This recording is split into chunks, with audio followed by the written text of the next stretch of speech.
Morning YouTube. It has been 3 days since the last vlog, which means it is time for a rest day. Had a crazy back and shoulder session and then a leg day from hell. And today we have nothing but some recovery going on. We have some cardio, a low carb day, and no training, which basically means the rest days are the worst days of my week. But I kind of wanted to talk about what I do on rest days that differ from days I have training.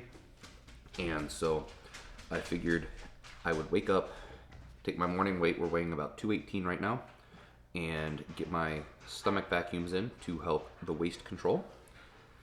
Our first meal is going to be our most carb heavy meal. This is a bowl of protein oats, 1 cup of oatmeal, 2 scoops of protein powder, 4 tablespoons of peanut butter, and 100 grams of blueberries. I used a little bit of extra water in the oats, so I had a little bit more liquid. I add my creatine from Raw Nutrition and my glutamine from Revive MD to the actual oatmeal just to make it easier to get it down. And then we're gonna kind of move on. All of our next meals are a little bit less carb dense. We really only have one more meal that even has carbs in it today. Kind of carb cycle on the rest days, and then we'll have high days. And those high days are typically the very last leg day before the second rest day of the week. They typically tend to fall near the end of the week, so I call it more of a free meal and help drive a little bit more stimulus for leg training.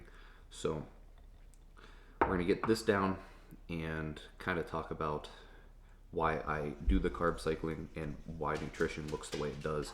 So we got our first meal down. I'm working on hydrating a little bit.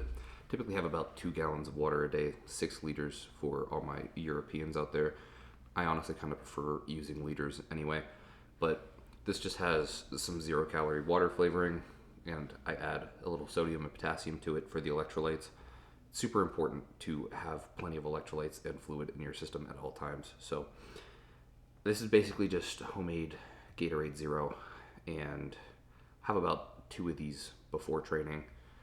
And then all my other fluids after that are the water in pre, the water in my intra workout. And sometimes if I'm really hungry and I need to kind of feel satiated without using any of the calories, I'll have a whole 2-liter bottle of soda afterwards. Probably not healthy, but a 2-liter soda is basically 10 cents more than a regular bottle of soda. So I don't even see a reason in buying a normal sized soda, so I just kind of do that. A lot of people are chronically underhydrated though, so I would recommend like 1 gallon to 1.5 gallons bare minimum for almost everybody. If you're a smaller individual, you probably can get away with 1 gallon, but I personally just don't see the need, or I don't see the reason to not be at least 4 to 6 liters a day. It's water. It's really not that hard to get in, and if you're gonna be in the gym doing things that require any kind of sweating, just drink some water. It's not that hard to get it in. So why low to no carb on a rest day? Would it not make more sense to have just as many calories, just as many carbs, if not more, on a day where you're focused on recovery? Well, not exactly. Now, full disclosure, there are people much more qualified, much deeper in the trenches of bodybuilding, much more high-level coaches available to talk to you about this kind of topic. A lot of these philosophies I get from people like Phil Viz and Big Paul over at Anabolic Bodybuilding. I would definitely recommend checking out their kind of explanations on this if you would like a more in-depth summary of what I'm about to talk to you about.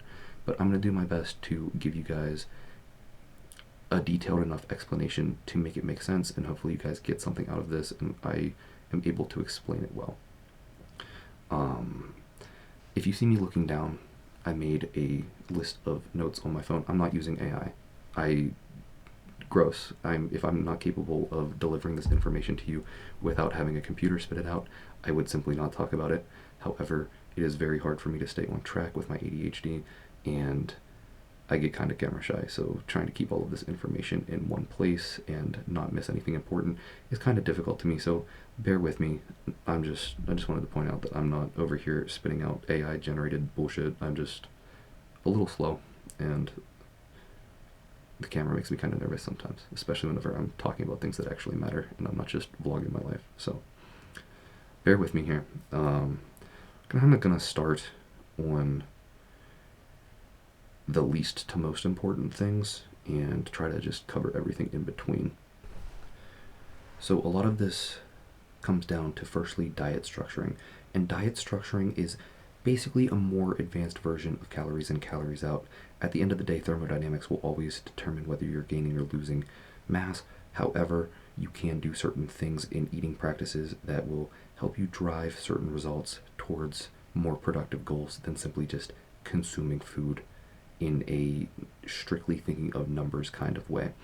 And so where this comes into play is using food around training windows to help minimize fat gain, reduce inflammation throughout the week, and keep insulin sensitivity as low as possible. Or, sorry, keep insulin sensitivity as high as possible and insulin resistance as low as possible, if you will. So that brings us to our first kind of point, because while I could go a little bit more in depth on what diet structuring kind of looks like, I'm going to save that for a day where I'm actually having a moderate to high carb day, and maybe I'll continue this video into tomorrow and kind of give you a full day of eating-esque video, and so you can kind of see what that looks like firsthand. But for now, on a low carb day, it's going to be a bit more complicated to explain, and I feel like I could probably give more detail on that than what this video might warrant. So we're going to talk about the mechanisms of diet structuring rather than what it actually might look like in practice. So it kind of brings us to our first and least important point of why this is done, and that's the question of, do you actually need carbs on rest days, or do you need carbs on certain days at all? And the answer is no, not really. You have essential fats, you have essential amino acids, but there's no such thing as an essential carbohydrate. While your quality of life might go down, you have some brain fog, you're a little bit low energy, you won't die or have any serious health implications from going without carbohydrates. And while you're in the off season, you're pushing so many carbohydrates on every other day that you're never truly glycogen depleted. So at the end of the day, having a low carb day or a no carb day really isn't going to affect all that much. And whenever you do have low to no carb days on training days as well, and you're using smaller body parts, say, you have an arm day or something like that, you don't exactly need to be brimming with glycogen on those days. You're going to have enough carryover glycogen from the day previous that you can utilize for the training session. So you don't exactly need the carbohydrates. So I'm actually going to jump ahead on my notes here. This is something I thought of as I was preparing my other bullet points, and I think it's a little bit less in priority than the other things I'm about to mention. It's still rather important, but forgive me if I kind of stumbled through this a little bit. I was not prepared to talk about this just yet. But having these carb cycles are going to be beneficial in the fact that you can maintain a larger calorie intake on training days while maintaining a slower rate of fat gain. And so if you're kind of thinking, wait, isn't it calories in, calories out? Yes, it's still calories in, calories out. You're not beating thermodynamics. Thermodynamics is always going to win. But what you're doing is essentially using thermodynamics in a more advantageous way. You're going to be putting yourself in an environment that you're more likely to use that food for more specific goals rather than overall mass gain, whether that comes from adipose tissue or contractile tissue. So, for example, say I don't add any extra fats or any extra proteins to my no carb days, and or my low carb days. To be honest, doesn't really matter here. We're not going to get super far into the weeds of this. This is just a general example here. And so I'm resting today. I'm going to have plenty of calories, plenty of leftover glycogen from the days previous to aid my recovery all the way. There's no stimulus really being added to resting today besides the cardio we're about to go do, and that's really nothing. So we're having low calories today, and then we're going to up the calories. So whenever we have a body part like chest tomorrow and we do a moderate carb day, and I really train hard, but it's not a super huge muscle, we're going to recover just fine.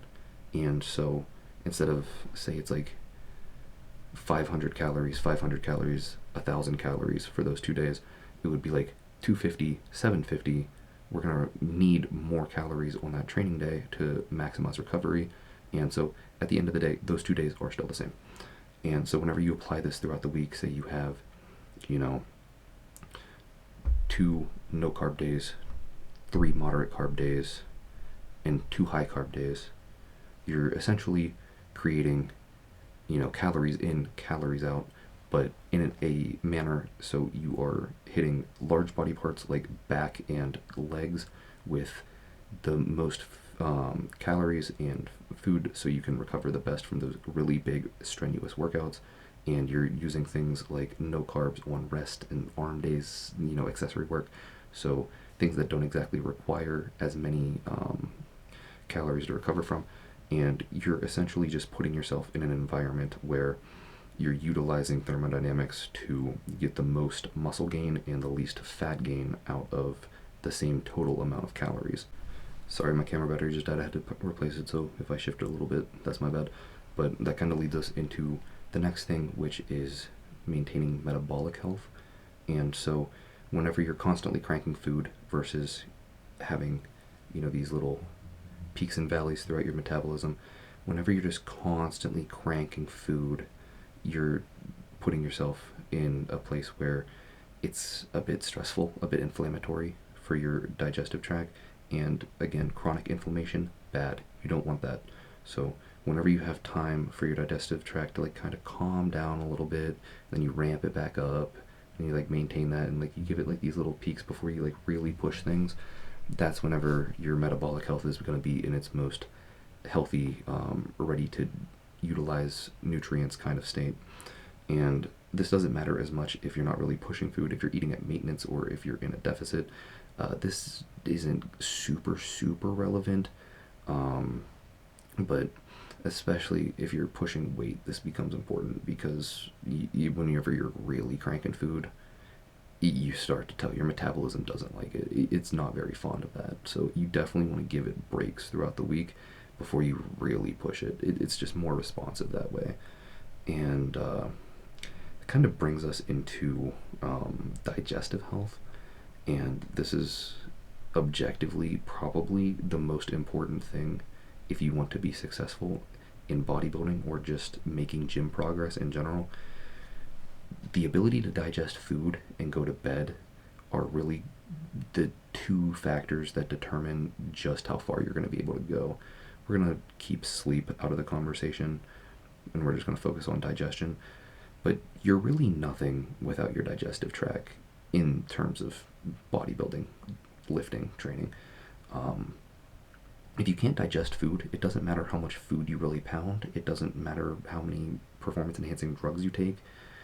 You're not going anywhere if you can't utilize nutrition, because at the end of the day, the drugs don't matter. It's, an afterthought, truly. I'm not saying you can go everywhere that, Samson Dauda or Ronnie Coleman is going to go without performance-enhancing drugs. Obviously not. But if they never pushed food, if they never utilized proper sleep, they wouldn't be anything, even with drugs. You know what I mean?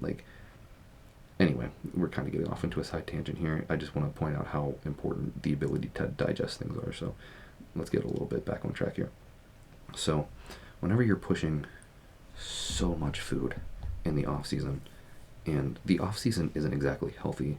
A lot of people associate, prepping for a bodybuilding show with being unhealthy, because you're typically on slightly more androgens. You're throwing orals into the equation. You're doing, everything that you typically associate with holy shit, this can't be good for you. But realistically, a lot of bodybuilders are much healthier in prep than they are in the off season. You're not pushing food as hard. You're having more fruits and vegetables to maintain satiety, which downstream gives you essential micronutrients and vitamins. So a lot of people mistake prep versus off season in terms of health risk, food is going to be much more dangerous to you than the performance enhancing drugs ever will be. And that's kind of why you see the steroid gut or the GH gut. It's none of those things. It's just you pushing so much food, having so much indigestion and gas that it's creating pressure on the inside of your abs. So you're creating like internal pressure, and that's forcing your gut outwards. It's blowing out your lines. It's making you look like an inverted turtle, and it's not good for your health. It's bad for you. It's bad for your aesthetics. You're gonna feel like shit. You're gonna look like shit, and you're on your way to an early grave. You don't want that shit. So you're doing everything in your power to minimize that, as well as throwing in like stomach vacuums to kind of like, you know, help your core control. But different topic. We'll cover that later. So digestive health is going to be super important. If you can't digest things, or you're choosing a diet model that doesn't work for you, or you're just pushing an absurd amount of food volume, you're going to run into problems. So utilizing these days where you give your digestion time, or your digestive tract time to clear things out, you know, relax, calm down, you're going to be able to utilize food better in this manner. And that doesn't mean on a high day go eat like an insane amount of food or pick the most voluminous options. You're still going to run into problems that way, if not more problems. You need to be strategic about how you do this, but that is going to be one of the biggest benefits there. And kind of the final thing of why you want to do this, utilize these low days, is maintaining insulin sensitivity. Insulin sensitivity is going to be the most important factor in how well you're able to grow in a bulking phase. And this is not going to be advice on using exogenous insulin. That is incredibly dangerous, and I am not comfortable enough to ever give you that kind of information. So if I'm talking about gear and you guys decide to copy what I do, yeah, you might fuck yourself up, but you'll probably survive. If I tell you what I'm doing for this and you copy this, you could quite literally instantaneously die like the same day. And for that reason, I'm never probably going to talk about the insulin protocol. Never. Anyway, back on track. Insulin sensitivity is going to be the most important factor in how well you grow, because insulin is an anabolic hormone. It's not directly anabolic. It's more of a shuttle hormone. So what that means is whenever you digest food and your stomach breaks it down, it'll break down the carbs into glycogen, and then your proteins will get broken down into amino acids, and even proteins will eventually become carbohydrates through gluconeogenesis, but advanced, we're not going to talk about that. We're just going to assume that it makes it into the amino acid state, and that you don't have so much protein that it's turning into carbohydrates. And so the fats, glycogen, amino acids, after being digested, the insulin is released from your pancreas, and it shuttles your glycogen, amino acids, and fats to where they need to be. And so whenever you're structuring your diet, you typically want to go pretty low fat, especially if you're already enhanced, because there's not really much need for an abundance of cholesterol whenever all of your hormones that are cholesterol based come out of a vial anyway. So I typically keep my diets pretty low fat, so the insulin doesn't really transport those. It's just one of those things I do to optimize the look while maintaining a calories in, calories out kind of thing. That's, the whole purpose of that. So we're running on mostly proteins and carbs, so the insulin is going to come in, shuttle that glycogen and those amino acids into my muscles, and I'm going to get the most performance and recovery out of that as possible if I am as insulin sensitive as possible. Whenever you start to get insulin resistant, you aren't having that same response. It's sitting there in your stomach. It's causing issues. It's going to be leveraged as fat gain more readily, because it's not, your body is like, oh, we don't need this right away. It's excess calories. It's, extra. We can store it. But whenever you're insulin sensitive and you're really pushing yourself through training, your body's like, we need this now, yesterday. Shuttle it into the shoulder, shuttle it into the triceps. So whenever you are insulin sensitive, you're still eating the same amount of calories, but again, the look is different. I'm going to reiterate this a million times because every single time I talk about this to people in person, they're like, but calories in, calories out. It is calories in, calories out. I know this is getting redundant for the people who aren't brain dead, but just in case y'all are skipping through the video or just kind of confused, I'm going to reiterate it. It's still calories in, calories out.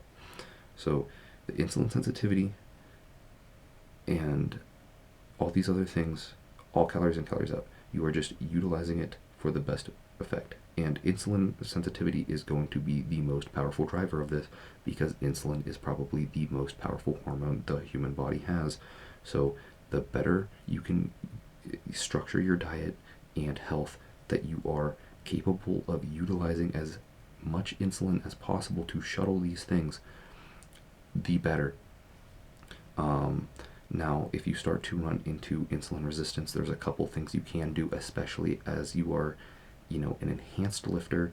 To be honest, being an enhanced lifter kind of opens so many pathways that this is basically advice for advanced lifters. Everything we just discussed. You have a lot more tools ready to do these things for you. The anabolics, exogenous insulin, exogenous growth hormone, all of these things play such a major role compared to doing this naturally. And so as a natural, I'm not saying this isn't as important, but as a natural athlete, you can only do so much. But whenever you're enhanced, you can take these things so much further that it's important to have all of these factors locked in, because there's no point in risking your health without optimizing the results. And so that's why I structure the things the way I do.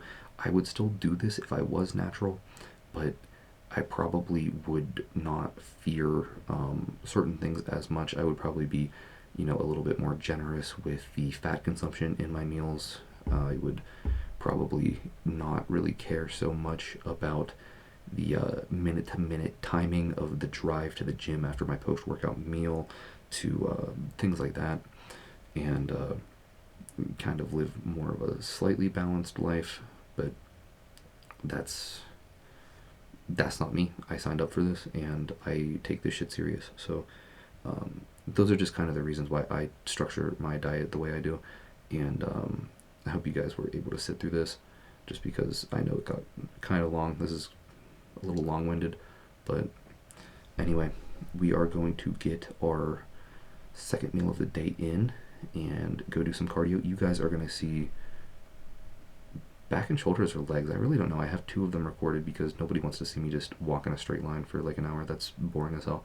So let's go get this second meal in, get some cardio in. I'm going to come back home and basically edit the workout footage you guys are seeing. So again, rest day for me. I'm kind of just chilling. So kind of weird on the content. Don't really know where we're going from here, but shit, we'll figure it out.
from cardio for you guys. We are back from the gym.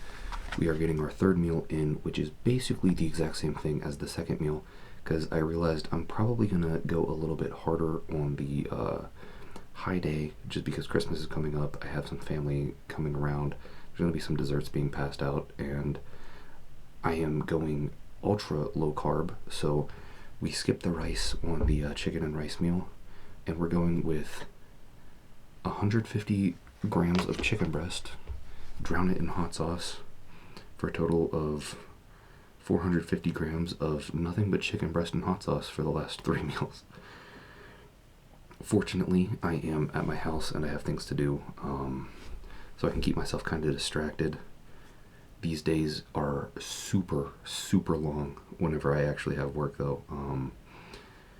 Even tonight, I was kind of like, damn, forget just how long these nights are, because these meals just pass right through you, because it's just a small serving of protein, nothing to buffer it, and I could throw some veg on here, but I've been trying to fix some digestive issues I've been having, so I eliminated a lot of vegetables, and I'm slowly reintroducing them, so just chicken for me tonight.